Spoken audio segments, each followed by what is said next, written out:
voudrais m'adresser dans cette vidéo à des témoins de Jéhovah qui sont déjà sortis de cette organisation, peut-être depuis des années ou très récemment pour certains. Mais je voudrais également m'adresser à des témoins de Jéhovah qui sont encore dedans, mais qui ont déjà pris conscience que cette organisation ne leur disait pas toute la vérité. Alors vous êtes sortis ou vous êtes en train de sortir parce que vous aimez sincèrement la vérité et que vous ne supportez plus de rester dans le mensonge. Je me rappelle d'une phrase qu'on nous citait souvent lorsque j'étais témoin de Jéhovah.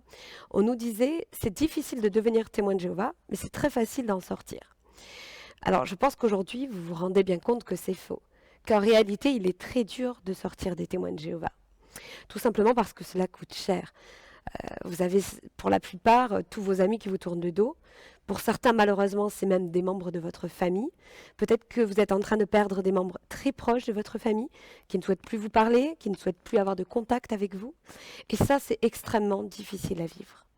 Ce que je voudrais vous dire aujourd'hui, c'est que vous n'êtes pas seul dans cette situation. Actuellement, il y a beaucoup de témoins de Jéhovah qui se réveillent et qui sortent.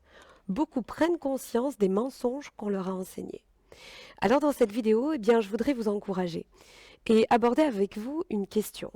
Vous êtes sortis des témoins de Jéhovah et après.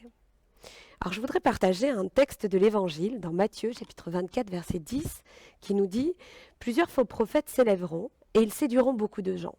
Alors c'est vrai, les témoins de Jéhovah nous ont séduits à un moment donné de notre vie et nous avons cru être dans la vérité. Vous avez peut-être été zélé dans cette organisation, vous lui avez peut-être consacré une grande partie de votre vie, et là vous vous dites à présent, tout ça pour rien ? Bien c'est ce que j'ai ressenti en sortant. Et puis j'ai pris conscience d'une chose, c'est que Dieu n'était pas responsable des mensonges que certaines religions ou sectes profèrent à son sujet. J'aimerais vous encourager à vous poser cette question qui m'a fait beaucoup réfléchir. Pour qui et pourquoi étiez-vous témoin de Jéhovah ? Étiez-vous témoin de Jéhovah simplement par attachement à cette organisation ou étiez-vous témoin de Jéhovah parce que vous aimiez sincèrement Dieu ? Si c'était par amour pour Dieu, alors vous devez ranimer cette flamme. Il y a une église dans le livre de l'Apocalypse qui avait perdu son premier amour et le Seigneur va l'encourager à le retrouver. J'aimerais vous dire quelque chose d'essentiel. Dieu n'est pas dans une religion et Dieu n'est pas une religion. À l'époque de Jésus, les pharisiens avaient enchaîné le peuple juif dans des règles humaines qui finalement les menaient à leur perte. C'était des guides aveugles qui menaient les brebis au néant. En fait, ils étaient religieux. Alors pour répondre à la question « et après », je vais en soulever une autre. Religion ou relation ? Un troupeau ne cherche pas la bergerie, un troupeau cherche le berger. Qui est le berger de nos âmes ? La Bible répond en Jean chapitre 10, « Je suis le bon berger, je connais mes brebis et elles me connaissent ». Dieu veut une relation avec nous et cette relation passe par Jésus, le bon berger. Apocalypse chapitre 3 verset 20 nous lance cette invitation. « Voici je me tiens à la porte et je frappe. Si quelqu'un entend ma voix et ouvre la porte, j'entrerai chez lui, je souperai chez lui et lui avec moi. » Qu'est-ce que Dieu attend de nous en fait ? Jean chapitre 6 verset 29 nous dit « L'œuvre de Dieu, c'est que vous croyez en celui qui l'a envoyé. » Vous avez noté, il ne s'agit pas de nos œuvres, comme ce que vous avez connu chez les témoins de Jéhovah. Il ne s'agit pas d'heures sur un rapport d'activité. Il ne s'agit pas de vos œuvres en fait. Il s'agit de l'œuvre de Dieu. Car c'est Dieu qui fait cette œuvre en nous. Et cette œuvre, quelle est-elle ? C'est que vous croyez en Jésus. Parce qu'en fait, c'est Christ qui mènera cette œuvre à la perfection en nous, si nous acceptons, comme nous l'avons vu en Apocalypse, qu'il fasse sa demeure en nous. Hébreux chapitre 12, verset 2 confirme cela.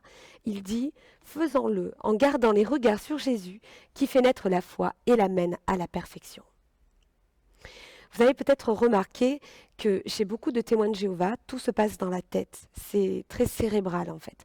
On argumente, on fait appel à une soi-disant logique, mais on ne se rend pas compte que petit à petit, on éteint les sentiments. On finit par étouffer notre sensibilité. Et ce même sur des choses naturelles, comme par exemple l'amour d'une mère pour son enfant.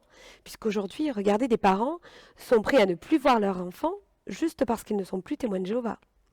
La différence avec Dieu, c'est que l'œuvre de Christ qui est en nous est amour. J'aime beaucoup ce texte d'Ézéchiel, chapitre 36, versets 26 et 27, qui dit « Je vous donnerai un cœur nouveau, je mettrai en vous un esprit nouveau.